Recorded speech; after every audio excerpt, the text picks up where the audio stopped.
Yo, Wasga balik lagi sama gua Fauzan. Kali ini format yang baru ya. Kali ini podcast juga, tapi kita bakal bahas sesuatu yang horor-horor di Jerman. Podcast kali ini ada bintang tamu yang ada di video sebelum-sebelumnya, yang selalu ada. Perkenalkan diri, ada siapa di depan gua? Halo, gua Ahmad, Ya, aka A6, yang eksis. video sebelumnya juga udah ada yang bahas Mm-mm. corona. Jangan lupa cek videonya, link di Hai, bawah nanti gue simpen. Yoi. Gimana hai. nih? Apa kabar? Apa kabar? Baik, baik, baik. Ahmad, apa kabar? Di Bremen gimana nih? Bremen aman, terkendali. Aman, terkendali.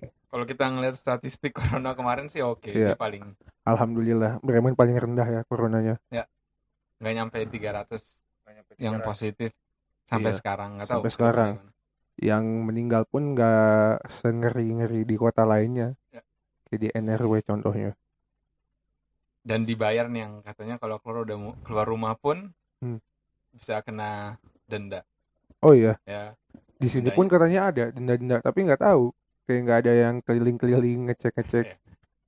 Kayaknya ada pernah di mana ya yang ketahuan Hmm? terus didenda, dan orang yang didenda itu nggak tahu kalau misalkan udah berlaku. Iya, sempet So, kaget juga. Di mana ya? ya Sempet begitulah. baca gitu.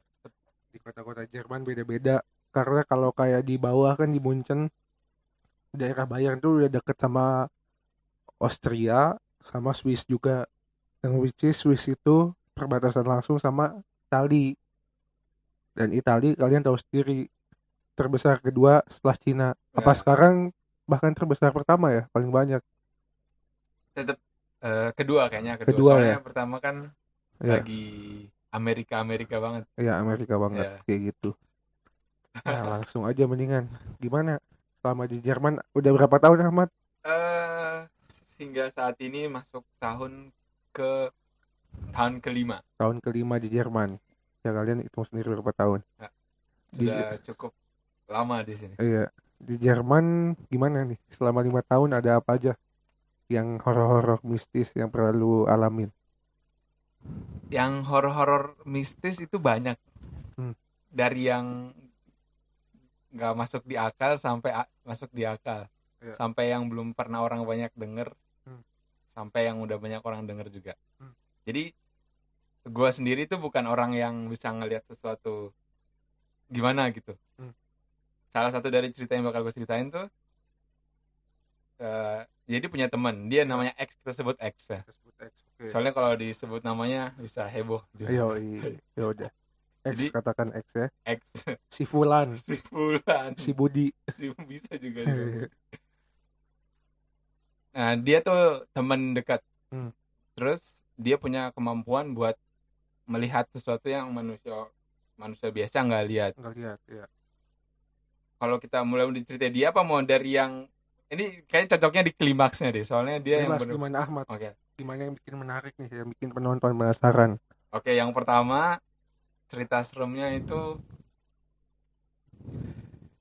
kalau orang mikir kan ya, kalau orang Indonesia Hmm, pasti mikir, wah, Jerman nggak orangnya mungkin lah, logis, logis, nggak percayalah nggak gitu-gituan. percaya kayak gitu-gitu. Ya, Terus ada juga orang-orang bilang, wah, kalau misalkan Indonesia sering lihat-lihat yang kayak gitu, ya, sampai ke Jerman tuh nggak bakal masuk kayak gitu-gitu, ya. soalnya dia nggak lolos visa, ada yang bilang gitu. Nggak bisa, nggak lolos. Nggak lolos ya. Nah, tapi tahun kedua tuh Hmm, diceritain sama temen, ya. ada satu temennya, dia udah Hmm, senior lama di ya. Jerman. Dia udah punya posisi di suatu perusahaan, Hmm, udah kerja, udah ya. punya anak, punya istri pastinya. Hmm. Dia ternyata pas nggak merasa nyaman di kantornya, karena So, di kantornya dia itu dia salah satu, bisa dibilang project manager, oh gitu. atau bahkan lebih lah. Orang Indo itu, Orang Indo, orang Indo. orang Indo. Habis itu dia tiba-tiba nggak merasa nyaman di kantornya, Hmm. nggak merasa nyaman. Dia nggak mungkin kepikiran, wah, mungkin ada sesuatu Hal makhluk mistis gitu. halus. Dia nggak kepikiran Ya. sama sekali, sampai suatu ketika udah parah, Hmm, dia ngelapor sama orang yang mengerti begitu ilmu gaib Orang Indo juga. orang Indonesia Oh, juga. Indonesia juga. Setelah itu ada proses-proses rukiah dan lain-lain. Ya. Di diri dianya gitu di ruqyah atau si tempat itu kayak dikasih doa atau Secara umum secara umum. ya. Ya. Dan ujungnya ketahuan ternyata anak buahnya dia Ya. ngirimin santet dari pegunungan yang ada di daerah Bayern. Kalau nggak salah Oh. daerah Bayern. Oh, jadi santetnya itu orang Indonesia. Santetnya orang Jerman. Oh, orang Jerman. Iya. Orang Jerman juga Karena- nyantet-nyantet gitu Karena ya. dia nggak suka sama bosnya ini yang orang asing. Ya. Sedangkan yang orang Jerman ya mungkin merasa Gua di sini gue orang sini gitu. terus kenapa lu jadi Bosnya bos gua gua? nggak mau diatur Ya, gitu. kurang lebih gitu. Ya. Oh enggak, iri lah. Iri, ya. Terus ya ternyata didapetin ternyata anak buahnya sendiri yang kayak gitu. Dan itu dari pegunungan apa namanya ya? Tirol. Ada. Di daerah Waktu itu Bayern. pernah ceritain. Daerah Bayern, pokoknya daerah selatan, nggak sebut kota. Daerah Ya. selatan pokoknya. Ya. Ya, dari situ. Ya. Terus sempat kaget. Nggak mungkin lah. Ya. Orang-orang baru kan kayak itu kan baru datang juga tahun kedua, tahun pertama. Oh. Ceritain kayak gitu. Ya. Nggak mungkin. Tapi nyata gitu. Ya. Dan terjadi. Oh. Soalnya pikir-pikir, Gue juga masih nggak habis pikir. Tapi kalau kita lihat film apa Conjuring apa Annabelle, di situ juga kan ada dukun-dukunan gitu. Iya. Setelah gue nonton itu juga gue pikir, oh berarti di luar negeri juga ada dukun-dukunan. Amerika kan? Ada santet-santetan di Amerika. Iya. Tapi gue nggak tahu di Jerman ya. Ternyata di kan Jerman ada. Kita tahu orang Jerman mikirnya tuh semua logis, pakai logika, terus semua disangkut pautin sama sains gitu. Atau apapun itu kayak ya ini nggak mungkin lah kok kayak bisa kayak gini. Coba kalau kita cerita tentang pengalaman kita kayak gini nih, tentang setan-setan gini, orang kayak hah kok bisa kayak gitu, pasti nggak mungkin kan percaya. Dan anak buahnya itu bukan orang biasa, orang yang berpendidikan juga. Oh, udah punya gelar apa ya, master apa doktor juga kalau nggak salah. Kalau nggak saya karena mungkin iri ya. Iri dan lain-lain, merasa ras Arya lebih tinggi. Terus ya udah santet menyantet. Itu terjadi. Berarti itu dukunnya daerah Bayern sana. Daerah selatan. Gitu kan. Yang gua tahu sih, gua lihat sejarahnya di Jerman banyak kayak nenek sihir gitu, ilmu-ilmu hitam tuh. Pas gua tahun lalu study tour. Bukan study tour, jalan-jalan sama anak-anak Bremerhaven di daerah dekat dari Nordhausen itu apa? Itu yang ada ski-skinya. Ya itulah gunung di situ ada. Aduh, gue lupa kan gunungnya itu sering disebut. Pokoknya di situ tempat wisata. Di situ itu di dekat daerah Nordhausen situ. Kalau kalian lihat peta ada dekat Nordhausen, perbatasan Niedersachsen sama Sachsen-Anhalt. Itu ada pegunungan gitu. Nah, di situ banyak nenek sihir itu, banyak ilmu hitam. Kita juga waktu itu kayak ke kastil gitu di atas bukit gitu kan, jalan-jalan ke sana. Nah, terus di tempat mau ke kastil tuh banyak toko souvenir kan. Banyak yang kayak gotik gitu loh. Terus banyak yang kayak di situ tuh pasti ada jual boneka gantungan nenek sihir. Gitu-gitulah. Terus pas gua tanyain ke ibu-ibunya yang jaga, ini kenapa gini. Iya, zaman dulu tuh terkenal di daerah situ tuh banyak hal gaibnya, banyak sesuatu yang kayak ilmu hitamnya gitu. Jadi kalian jangan heran juga, nggak cuma di Indo kayak gitu, di belahan dunia lain pun ada kayak gitu. Bahkan nggak kepikiran Jerman sekalipun dan karena dengan ya saintis, peneliti dan lain-lain, ternyata ada juga kayak gitu. Benar. Nah, kalau yang gue alamin sendiri sih nggak jauh-jauh nih di depan pintu, di rumah ini depan pintu. Gimana? Sebelum gue pulang ke Indonesia, gue kayak nggak tahu ya itu perasaan aja atau kayak gimana. Jadi di rumah gue tuh gue kan tinggal paling atas nih, lantai 3,5, lantai 4 gitu lah. Terus abis itu rumahnya semua dari kayu kan lantainya. Di depan rumah gue tuh ada di depan flat gue ada flat kosong juga gitu. Terus gue tanyain ke vermiter gue yang punya rumah ini, gue tanyain kan, itu rumahnya bisa nggak disewain nih buat temen gue tanya gitu kan. Terus habis itu kayaknya, ya itu dia bilangnya ya ini rumah pribadi kayak gini, ya gitulah, apa namanya, rumah pribadi, mau gue renovasi buat suatu saat nantilah, gue katanya kayak gitu. Tapi yang anehnya itu udah lama banget gitu, udah kayak sebelumnya kan orang Indonesia, dia kayak tempatin tempat ini tuh udah hampir 10 tahunan, 11 tahun orang Indonesia terus gitu. Dari tahun berapa, berarti tahun 90 akhir gitu kan, orang Indonesia terus kayak ya kosong terus di rumah situ tuh sampai sekarang. Gua nggak tahu, tapi kalau siang-siang tuh gua pernah beberapa kali kayak gua intip dari lubang kuncinya, kan lubang pintu kuncinya masih yang jadul itu kan, jadi ada lubangnya gede gitu, Jadi kalau ada cahaya kelihatan gitu ya. ada cahaya, gue lihat ya kosong aja, nggak ada, memang nggak ada apa-apa gitu. Ya cuma gue selalu positif thinking aja. Terus habis itu, tapi kalau tiap malam nih gue kayak ngerasa, kan kamar mandi itu di luar, jadi suka ada yang ngerasa kayak ada yang jalan depan pintu. Tapi ya gue nggak tahu itu, gue positifnya itu mungkin tetangga-tetangga yang bawah gitu, rumah-rumah bawah naik tangga. Nah yang itu sih gue kayak gitu positif. Tapi yang aneh itu kalau kamar mandi gitu, kalau kamar mandi malam-malam tuh kayak ada, kan karena kayu jadi berasa lah kalau orang jalan, kayak ada orang dari kamar mandi. Tapi wallahu alam ya, kita nggak tahu. Ya udah, kayak gue positif thinking aja, kayak gue beranggapan nggak ada apa-apa gitu. Jadi ini persis banget ceritanya kayak waktu itu kemarin kita sama Mas Bro nonton Hmm. film yang kayak gitu juga. Jadi panti asuhan ada satu ruangan, yang ruangannya itu ya nggak bisa dibuka.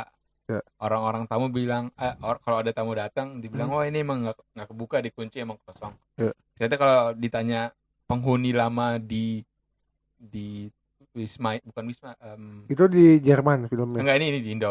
Oh, di Indo. Terus ya ternyata emang ada sesuatu, ada orang dikubur lah kalau di Indonesia film. Oh Terus iya, makanya tadi Fauzan cerita kayak gitu, kayaknya wah mirip banget ceritanya. Bisa iya. jadi ada orang dikubur, nggak ada, Ya wallahu alam lah, nggak ada yang insya Allah tahu. nggak ada sih. Iya.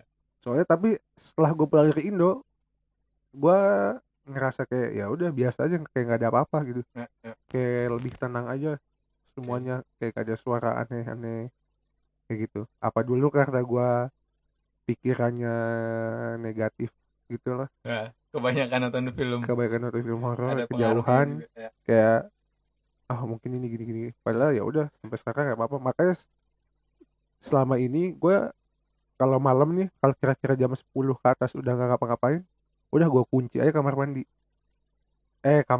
kamar ini Ya. pintu kamarnya gue kunci, ya udah. Jadi gue kayak semuanya di kamarnya gue lakuin sampai pagi baru kayak gitu. Tapi sebenarnya setelah pulang dari Indo ya nggak ada apa-apa sih yang gue rasain kayak gitu. Oh gitu, oke. Iya. Oke.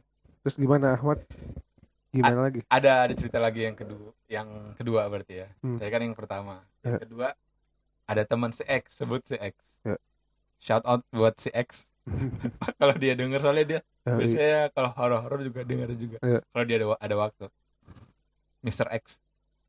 Jadi dia tuh bisa ngelihat kayak gitu-gitu. Suatu saat di rumah ada orang baru suruh call, dia cari rumah kan. Ya. Dia cari rumah, dia ke Berlin, terus nyari rumahnya di rumah, tapi dia mau pindah ke Berlin. Dia main ke rumah, terus itu ada Mr. X juga di situ. Ada Mr. X, jadi ada 3 orang nih. Kita di dapur. Ya, gue paham. Kita di dapur. Nah, dapurnya itu, ini dapur, sampingnya langsung ada gudang. Ya. Gudang langsung. Dan yang baru shoot call, dia duduk di depan langsung gudang. Oh ya. Kita tidak cerita nih. Terus kebetulan yang orang mau ke Berlin ini, dia ya dibilang agak takut, ada nggak biasa gitu sama hal-hal berbau horor gitu kan. Kalau nggak salah sebelumnya kita ngomong-ngomong hal horor juga, jadi dia emang agak-agak waspada lah gitu dengan situasi rumah yang berbau mistis. Nah, nggak lama ada yang gedor. Oh iya. Kaget. Wah, Makin panik dong kayak gitu. panik. Maksudnya dia lagi Kita lagi ngobrol-ngobrol. ngobrol bertiga. Oh, Kita berarti habis di makan. saat itu lu juga ada di situ. Ada juga, kita berarti lu ngalamin sendiri ya. Mengalami juga itu. Jadi pas digedor tek. Langsung dia kaget kan. Soalnya lagi cuman bertiga ngobrol malam-malam itu malam-malam itu gitu lagi. Ya. Terus tiba-tiba ada yang ngedor dari arah dalam, dalam gudang. Dia langsung kursinya dia langsung keangkat sama dia karena ketakutan kan. Takut. Akhirnya tanya ke Mr. X apa yang terjadi. Cuman nggak langsung dijawab sama Mr. X. Mr. X-nya langsung diem dulu dia. Ahmad ngeliatin, ini kan soalnya dia Mr. X bisa ngeliat kan. Pengen ngeliat dia reaksinya gimana. Nah kalau temen yang baru stud call itu dia langsung takutan, langsung pindah tempat berdiri, dia langsung berdiri. Kita berdua duduk Ahmad sama Mr. X. Terus Mr. X itu ngeliatin ke arah gudangnya. Sekitar beberapa menit diem tuh kan, bertiga diem, udah kayak gitu diem terus dia ngeliat ke arah. Oh jadi pintu gudang tuh di dalam rumah gitu. Di dalam rumah. Ya, berarti logikanya nggak ada apa-apa dong di dalam gudang itu. Seharusnya nggak ada. Cuman di sini ada kasur banyak. Kasur ada banyak. Nggak, kasurnya itu tuh literally kayak tempat tidur biasa kasurnya atau kayak berdiri doang gitu? Kasur sama tempat tidur. Jadi ada empat kasur. Kayak, maksud gua kayak tersusun rapi atau kayak berantakan, disusun. Kayak disimpan emang tempat disimpan doang, emang gitu. Simpen doang. Jadi kalau nyari stop soger taruh di situ, kasur taruh di situ, selimut taruh di situ. Pokoknya di situ udah banyak debu lah. Cuman kalau misalkan mau ngambil kasur dari situ bisa juga. Kalau ada tamu misalkan. Sunyi nih. Yang tadi duduk kursi, satu orang udah berdiri, kaget. Udah ketakutan, uring-uringan. Gitu. Dilihat sama Mr. X ngeliat ke arah gudang, ngeliatin. Selang beberapa menit diceritain. Ternyata apa? Jadi di dalam gudang itu ada makhluk jin. Dia tuh sengaja mau ngagetin yang anak setkol baru ini. Terus katanya dia sengaja ngeluarin tengah badannya keluar, tapi setengah bagian bawahnya di dalam. Langsung kaget. Oh iya. Itu bener itu. Terus ada jin juga ya di Jerman.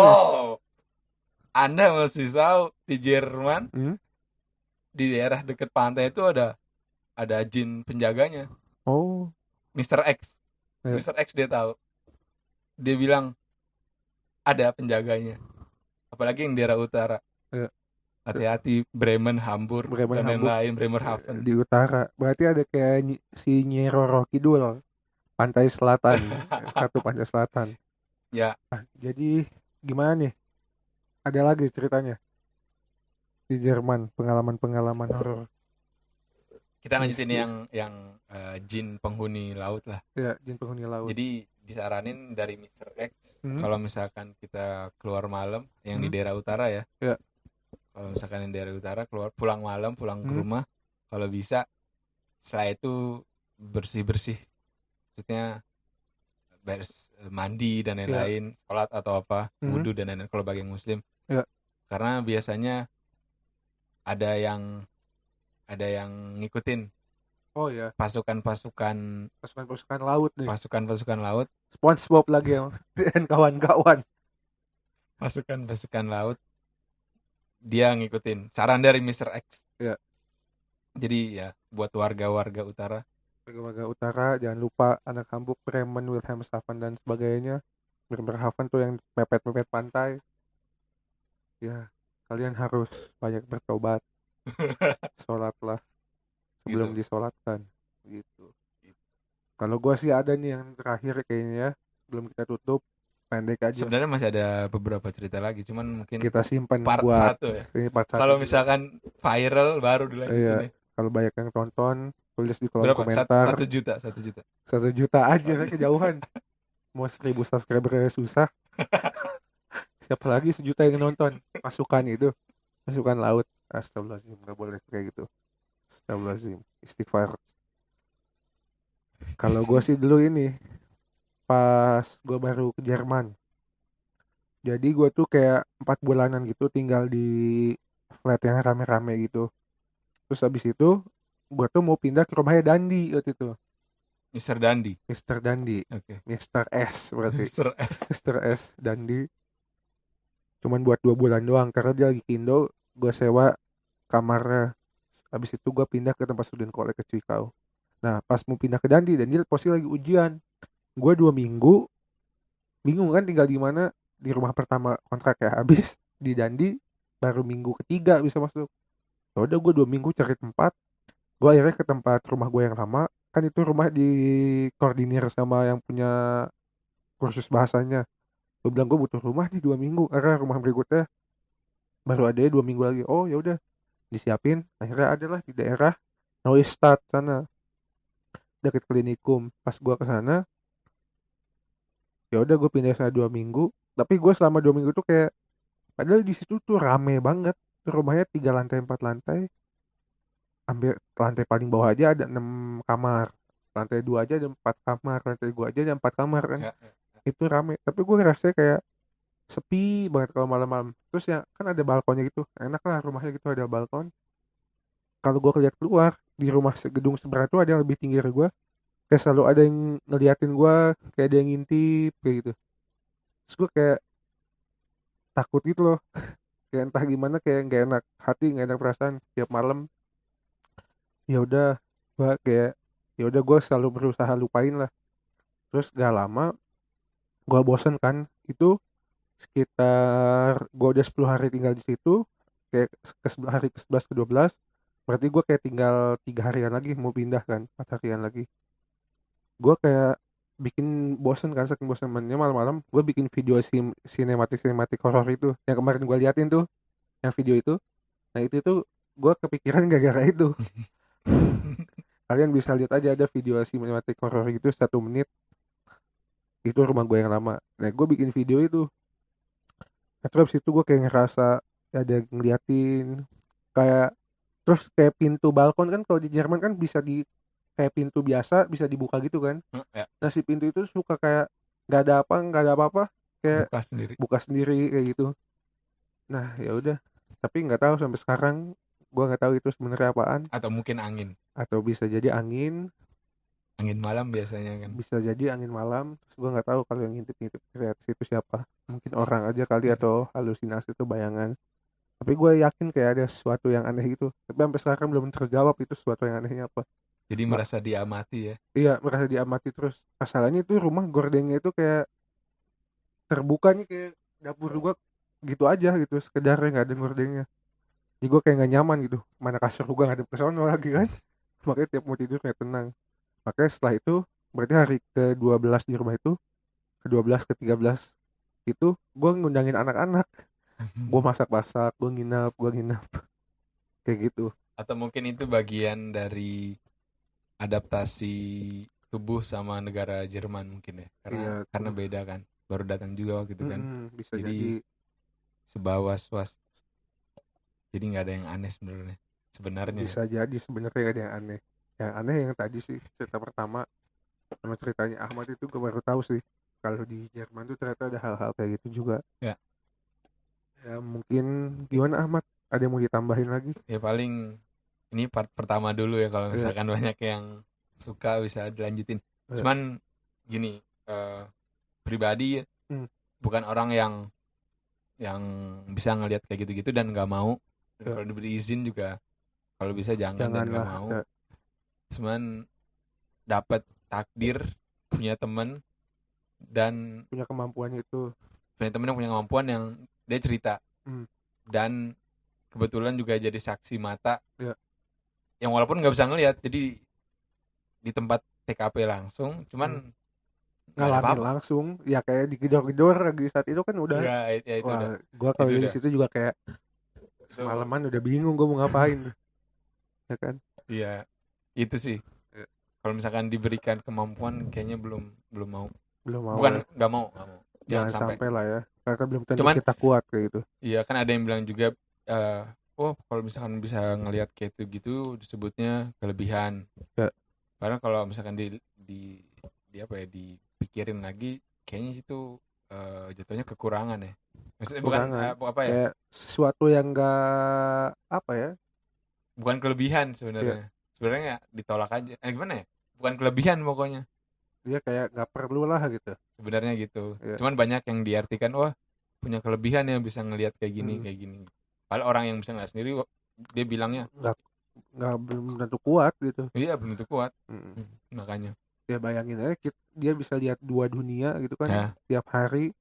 Terus ya normal orang awam normal aja kalau ngelihat film kayak gitu aja udah kayak ketakutan atau kebayang apa. Gimana dia yang bisa ngelihat langsung 2 dunia? Gimana kan? Sebenarnya dia mau cerita lagi, masih ada 2 cerita yang bener-bener iya. Wah, nanti kita simpan dulu. 1 juta ya, 1 juta. 1 juta. 1 juta dikurangin 0-2 lah nggak apa-apa. Tapi ini real talk ya, real talk. Jadi emang bener-bener faktanya nyata dialami langsung. Benar, cerita langsung. Ya udah, bagi kalian yang belum subscribe jangan lupa subscribe biar kita masuk ke part 2 bersama Ahmad, cerita-cerita yang tidak terduga. A6 bersama Ahmad aka X6. Kalian tulis di kolom komentar, share ke grup teman-teman, grup WhatsApp, keluarga, lain dan lain-lain supaya dapat viewer sama like yang banyak. Ya udah, mungkin cukup sekian. Kita sudahi berarti. Kita sudahi malam ini. Ya, danke udah nonton. Wabillahi taufiq wal hidayah. Wassalam. Yo, peace out.